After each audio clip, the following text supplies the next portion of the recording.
In this video, I'm going to show you how you can schedule an email in Outlook. First, I'm going to open up a new email right here. And then after we have this pop-up, we want to go to Options.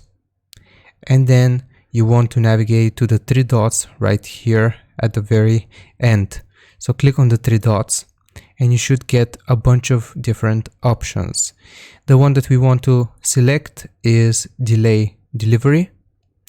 And then as you can see, this one is already ticked. So here's where we set the date as well as the time for the delivery.